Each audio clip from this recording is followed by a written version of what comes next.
Você já cantou essa música? Creio que tu és a cura.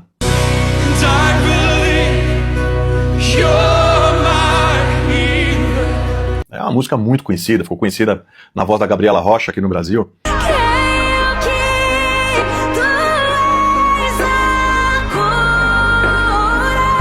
Talvez você tenha cantado com os olhos fechados, com o coração apertado, talvez no momento em que você estava doente fisicamente, espiritualmente, emocionalmente, por dentro. Mas você já parou para perguntar quem escreveu essa canção? Você conhece a história dessa canção? Ela não é uma história muito simples, nem tão bonita assim no começo, mas é uma história real. E por isso mesmo que eu penso ser tão necessária. Essa música nasceu na Austrália. Ela foi composta por um pastor chamado Michael Guglielmic, um pastor carismático, cheio de fé, e ele dizia que ele estava com câncer terminal. Chegou a cantar a música com tubo de oxigênio, gravar clipes, e ele fez milhares de pessoas se emocionarem, chorarem, acreditarem com ele. Só que tempos depois veio a verdade. Ele não tinha câncer, nunca teve. E o Michael confessou tudo.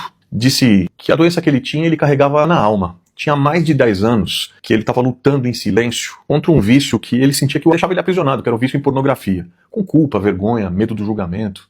E foi nesse desespero, nessa prisão emocional, espiritual, no meio dessa dor, dessa vergonha, que ele escreveu essa música. Essa canção não nasceu num palco, nasceu num quarto escuro, nasceu de um homem quebrado, mas que ainda conseguia orar. Creio que tu és a cura, creio que és tudo para mim.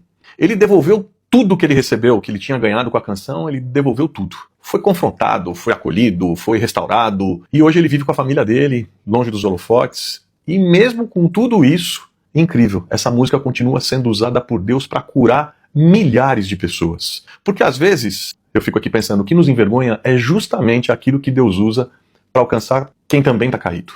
A dor de um vira consolo para muitos. A oração de um quarto escuro alcança milhares num culto lotado.